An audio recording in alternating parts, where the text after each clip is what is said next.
Mike Bohn here with Ali Abdelaziz from Dominance MMA, and it's been a massive day, Ali. So much happening. Dana White just made tons of announcements, and the big one we have to start with is the UFC 317 main event. Obviously, he announces Ilia Topuria fighting Charles Oliveira for the vacant belt, which means Islam Makhachev has vacated his lightweight title. Can you tell us why?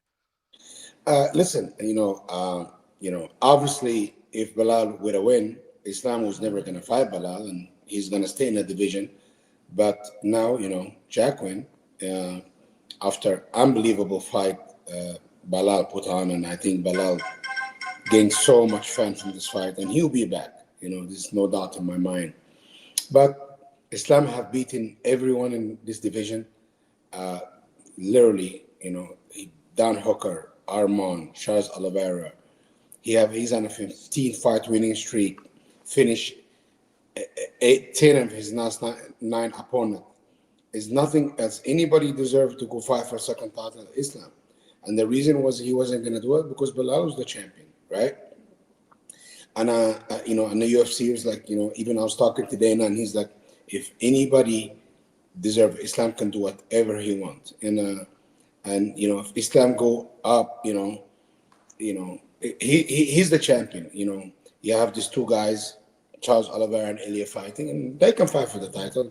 But everybody know who's still the champion of this division because he never lost the title, right?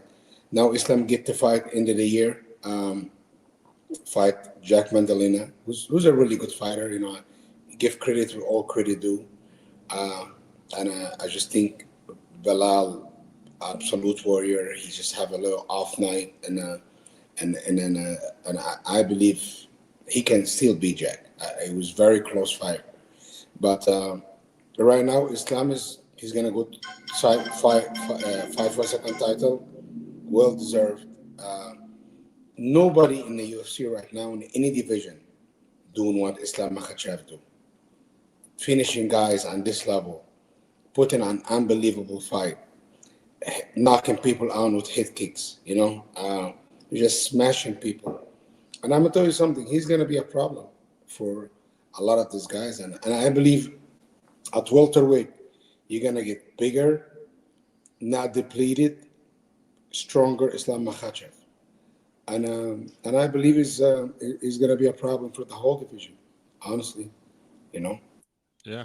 I mean, I guess like I always thought for Islam, he wanted that like moment that like Daniel Cormier and Amanda Nunes and everyone had like the two belts over his shoulder when he talked about, getting the second belt. Was that ever discussed where, he could just keep it, or is the reason he's vacating because maybe he's not going to be fighting at lightweight ever again? He will have the two belt on top of his shoulder because he's still the lightweight champion. It doesn't, listen, you have two guys fighting. Like when Habib retired as a lightweight champion. You Sure. understand? As a pound for pound number one king. Islam is the pound for pound number one king. You understand? He never lost his title. You understand? Mm-hmm. And you never know. Maybe Islam. The deal was if Balal win, Ilya and Islam will fight. That was the deal. And Sure. and if Islam can get a chance to fight with title, but there was no conversation Islam was gonna fight Balal. This was never gonna happen. We all with these guys brothers. Habib wasn't having it. I wasn't having it. Islam wasn't having it.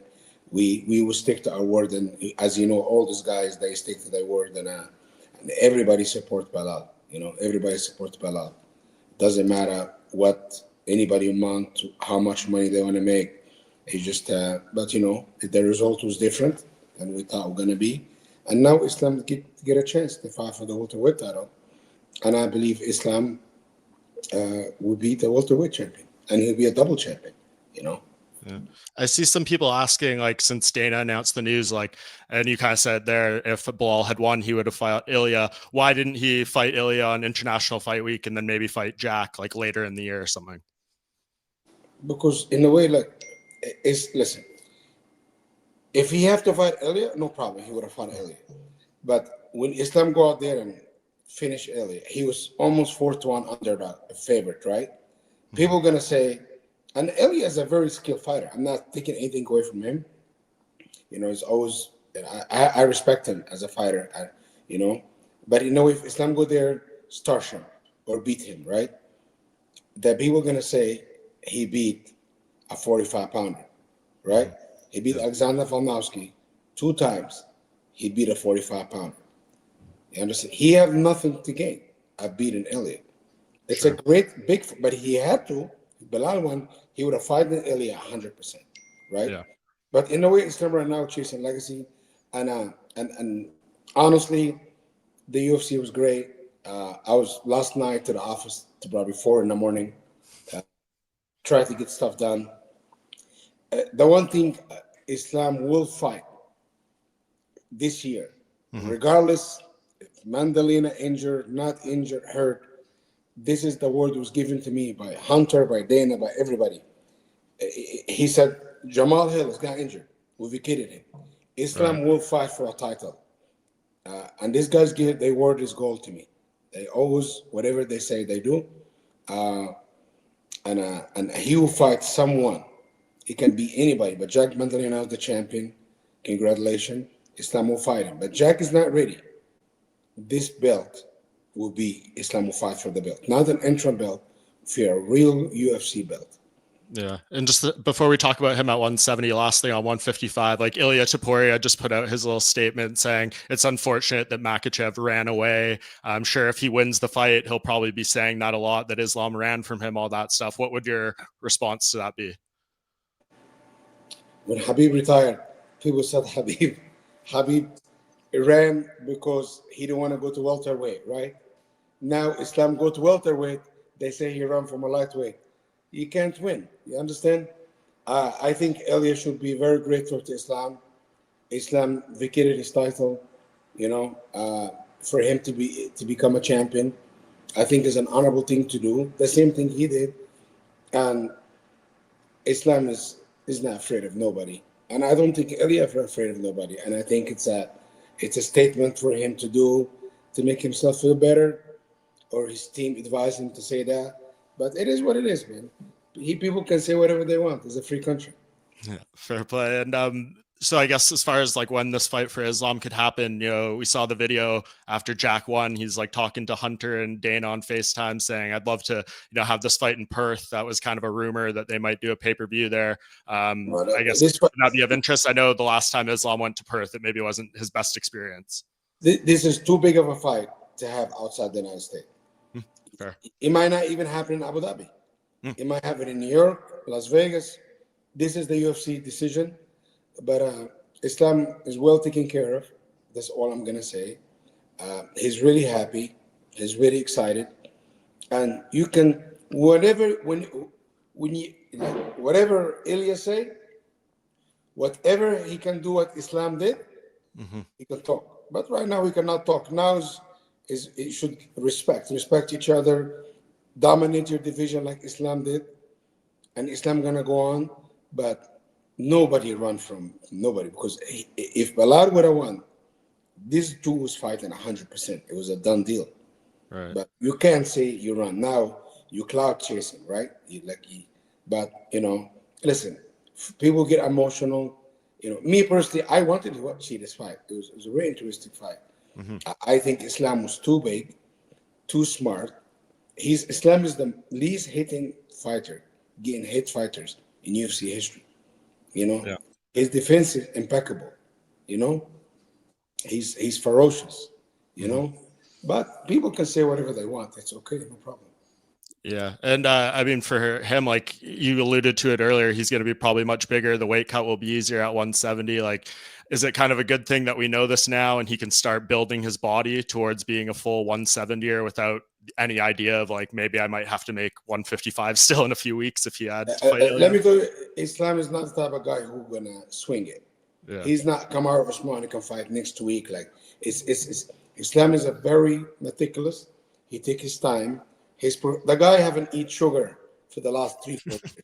This is how him from Dagestan don't eat sugar. This is crazy. He's a professional.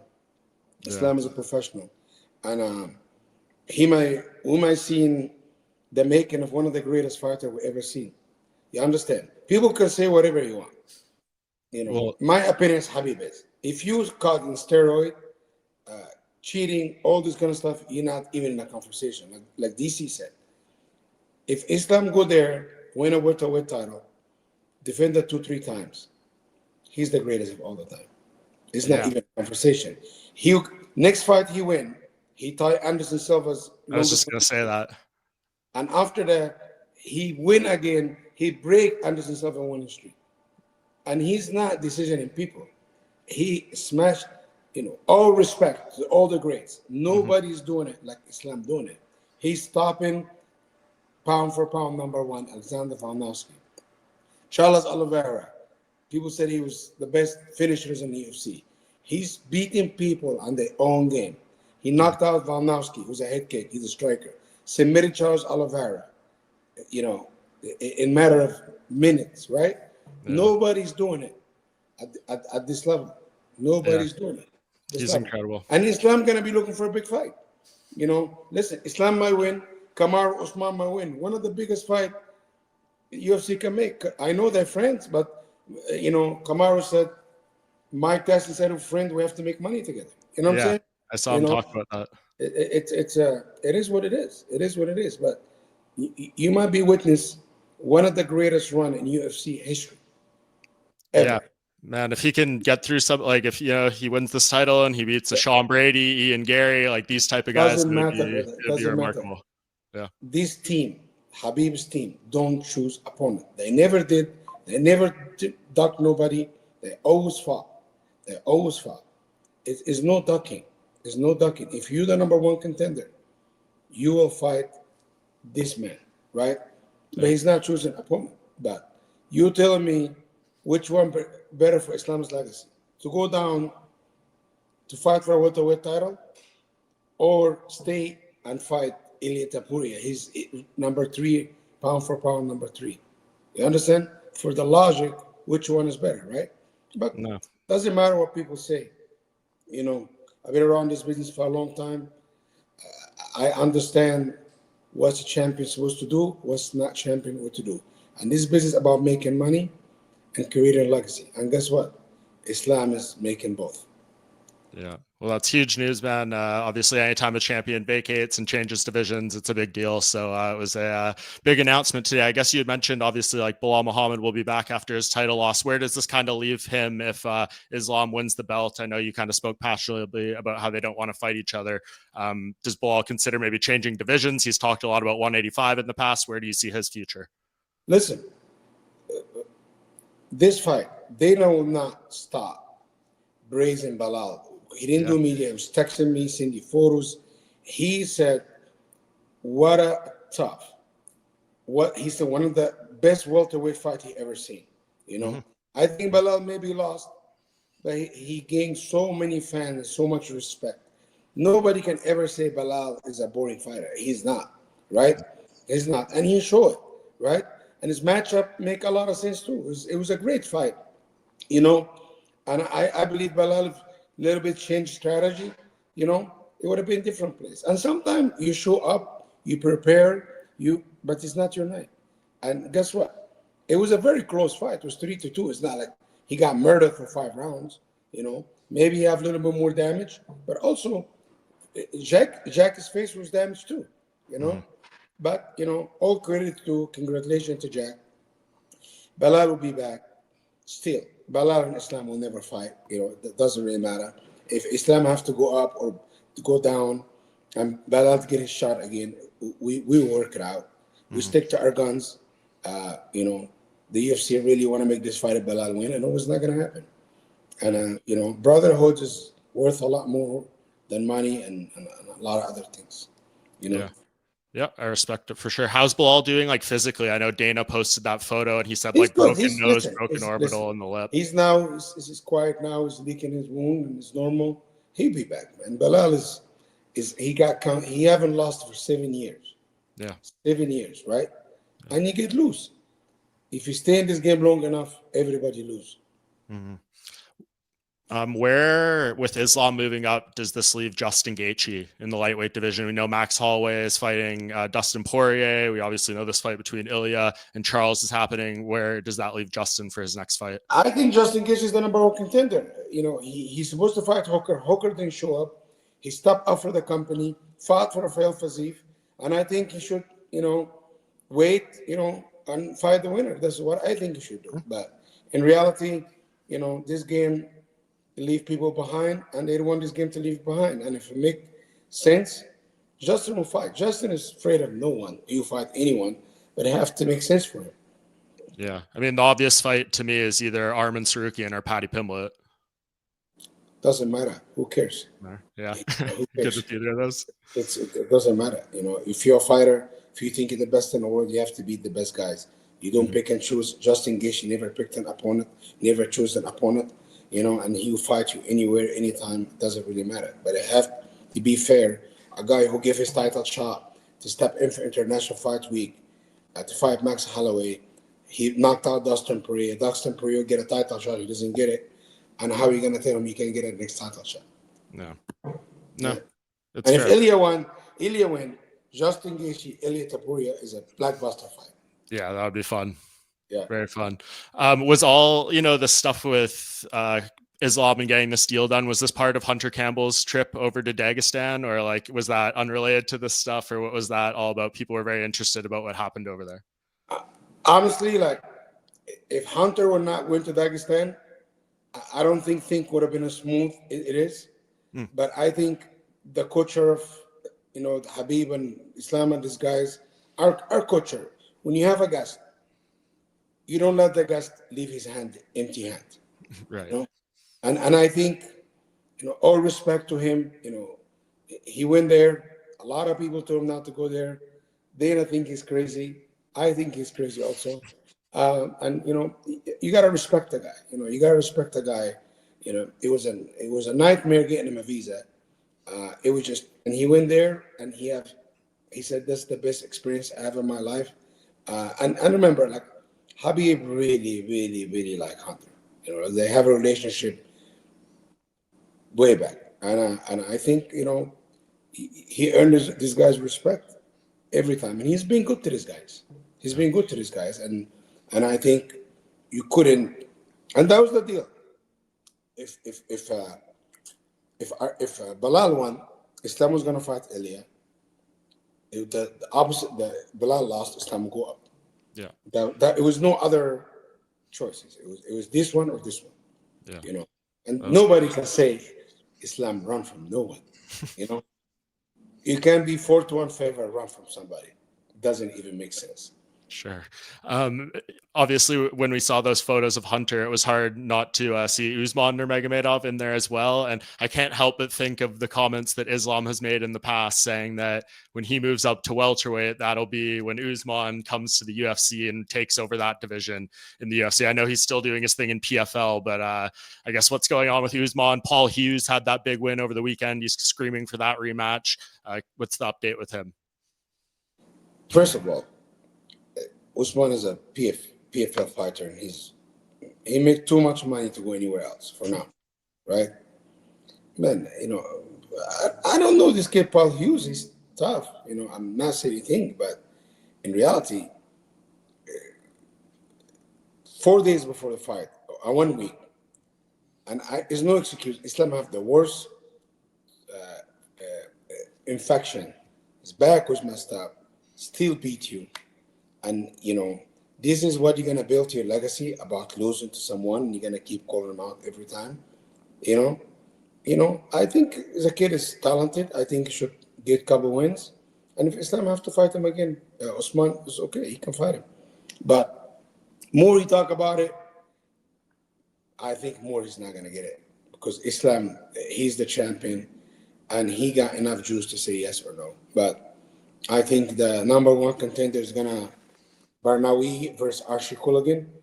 That's what Mike Hogan and Don Davis told me. And the winner will fight October down in Dubai in Usman. But, listen, you beat a 145-pounder, a guy he's good, but he's no near. It was a good fight to win, to bounce back.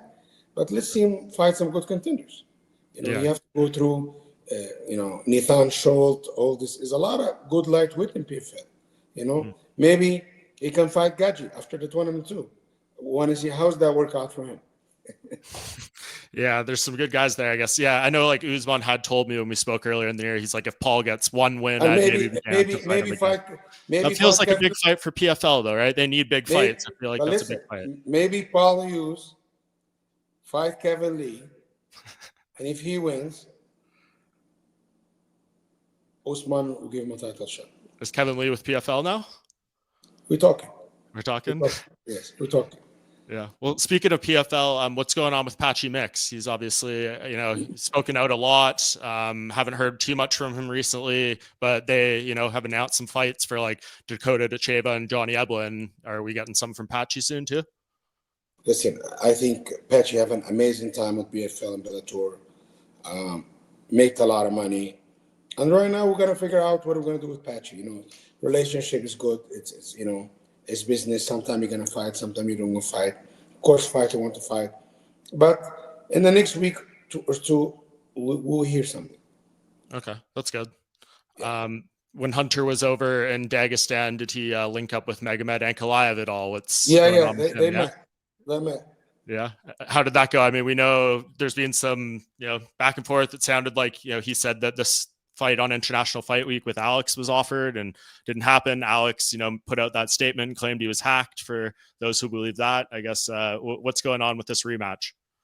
Yeah, this is true. Magomed Ankalaev was offered June and August, and he expected both. I think Ankalaev hacked his account. I really did. I think he did. Listen, I think Alex deserves a break. I think the guy fighting a lot. He did a lot of things for the company. And if he can say no to a fight to get healthy and focused, is anyone deserve it? He deserves it. I respect this guy. Of course, every time he fight Ankalaev, I want Ankalaev to beat him. And I think Ankalaev next time will beat him worse. Because everybody fought Alex very scared, right? Ankalaev went in there toe-to-toe with him and he hurt him. He didn't hurt Ankalaev, right? And I think it's going to be a very interesting rematch. And I just don't see this fight going more than 3 rounds with Ankalaev. When you have this kind of confidence, fighting one of the scariest guys in the division and beating him, I think it's going to be good. It's a good rematch people waiting for. Yeah, definitely. Do you think that probably lands in Abu Dhabi then, if it's not August? Because we obviously just got Dricus and Hamza out for August. Listen, I think that was Ankalaev's dream to fight in Abu Dhabi. And if they decide to make an Abu Dhabi and make Manor and Hunter and Dan and these guys, you fight in Abu Dhabi. Ankalaev is game. Ankalaev, one of the most game fighter you can ever see. He just wants to fight. Yeah. And obviously, go ahead. I know. Yeah. Obviously, another guy who's lives in Dagestan, Umar Nurmagomedov. What's going on with him? How's his health and his hand? And when can we expect him back? I know there was some talk of maybe him fighting in Abu Dhabi, but he wasn't ready. Listen, Omar is he took a fight, it was a broken hand. He broke it more even in a fight. Now we just need him to heal completely his hand. And I think, him maybe versus Peter Yan in Abu Dhabi in October. But it doesn't matter. Omar will fight anybody. It doesn't matter who. Omar's always game also.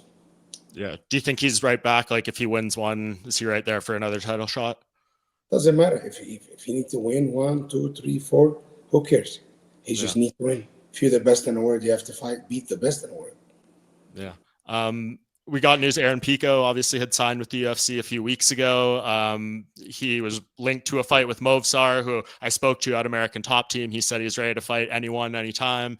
I guess what's the latest with those two guys? Are they going to be fighting each other, different opponents? What's the update? Listen, Movsar said if you give it to me on May 17, I'm going to fight him because I've been training. But now Movsar, I believe he's the number 1 contender. I believe he should fight Alexander Volkanovski. But at the end of the day, like a guy like Movsar, if you need to fight 2, 3 more guys, he will do it. But I'm talking about deserving. He deserves it more than anybody. Yeah. Why? Like Volkanovski's saying in every interview that that's the fight he wants. He wants his undefeated record. He thinks he deserves it the most. For what? Why would he not get it at this point? Let's see how much juice Alexander have. Yeah. That's all I'm gonna say. Yeah. Okay, fair. And okay, before we close it out, just touch on a few people that do have fights booked. Obviously, this weekend, Gilbert Burns returns in a big main event against Michael Morales. Important fight for him, obviously. Just how's he doing? It seems like he's in a good mental place from what I'm seeing in the Bro, interview so far. I saw him yesterday. I never see him in this kind of shape. Even when he was like 5 years ago, he's in such phenomenal shape. He's mentally dilated. He's ready, man. He really is. Yeah, and obviously just puts him back in the mix if he can beat a young, undefeated guy like this, right?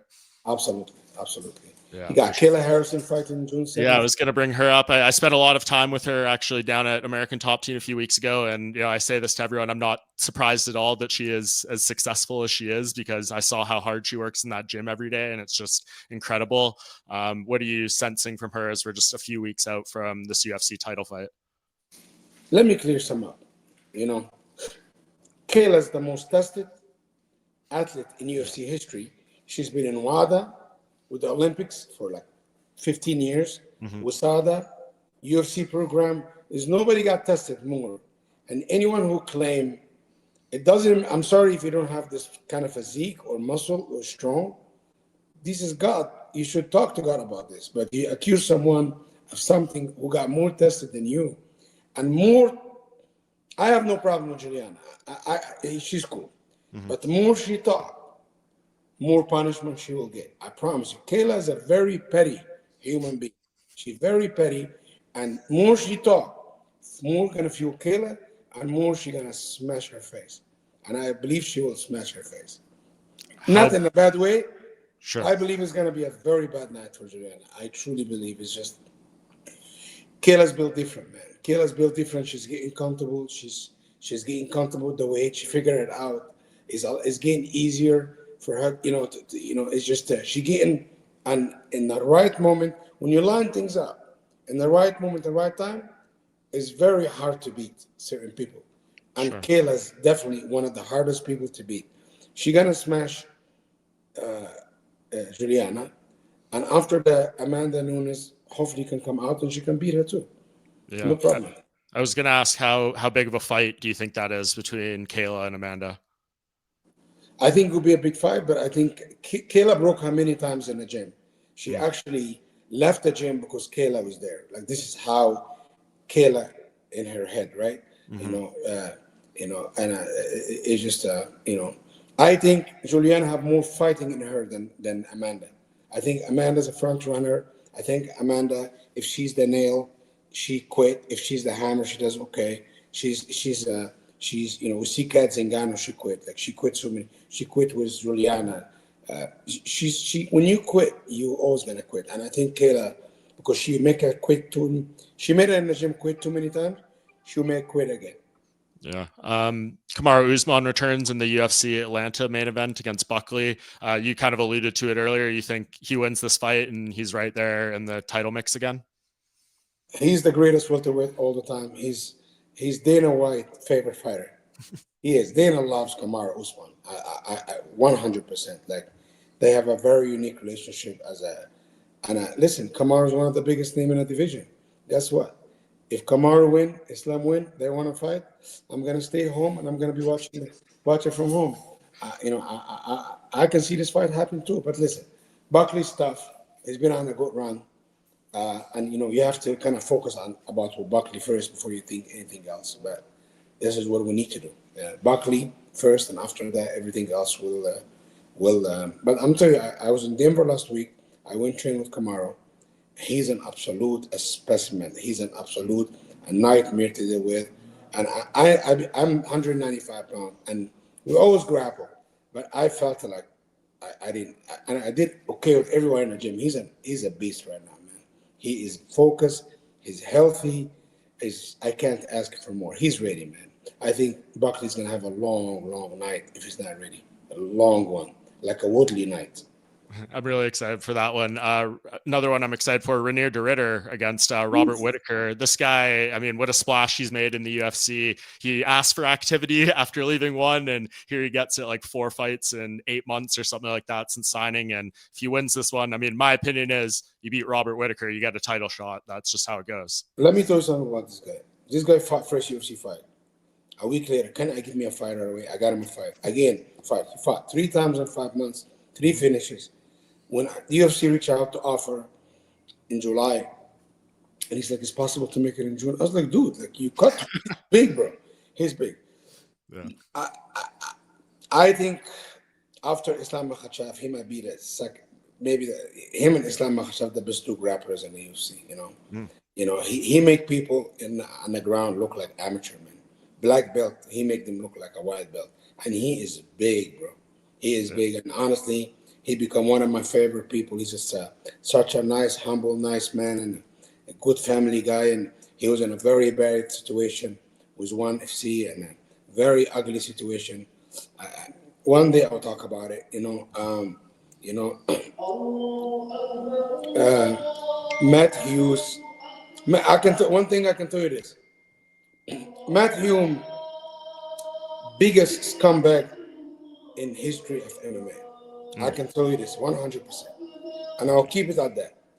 And I have all the proof. He's a very bad guy, and he almost ruined this guy's life. And but also when the devil have a plan, God always have a plan.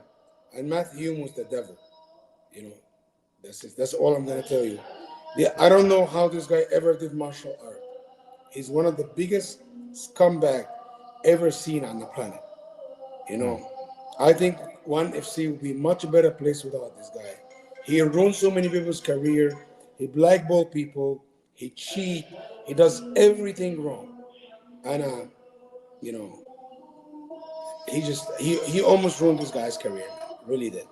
Does this, I mean, I won't push too hard on that because, you said you'll talk about it at a later date. But the last thing I wanted to ask you about was that tweet you had a few weeks ago, kind of saying MMA is in a recession. And obviously, the UFC is in a very good place. But I understood what you're saying outside of the UFC. It feels like, there's some rough things as far as that go. Can you just expand on that? And do you feel it's getting better? Where do you stand on that, kind of perspective? I think so many talent coming up, and it's not enough shows, right? ONE FC that are in Asia, this is their market. They don't really come here, And I'm cool with Chatri. Like me and Chatri are cordial. I have no beef with Chatri, And I'm not directing this to a whole promotion. I'm directing this to an individual, just to be clear. Him and his staff, they're just terrible people. But in reality, it's just too many talent, not enough promotions. You have a mini local promotion like LFA and Kitchfield and stuff like that. Yeah. The middle is no middle. And this is going to hurt the sport because a lot of these guys who can sign for PFL and Bellator for 30 and 30, they're going to go get a job because they don't want to go to any other local promotion fight for 2 and 2. This is why I was worried about this. Listen, people can say whatever they want about PFL. We are grateful to have PFL because we don't have PFL, we'll be screwed. Yeah. No, it would be in a really bad spot. Okay, we can talk more about that at a later date, Ali. You're getting phone calls all over the place. There's a lot going on here, so I'll let you go. I really appreciate the time, man. Obviously, as I said off the top, a big day. We'll talk again soon. Thank you, man. You got it, buddy. Thank you.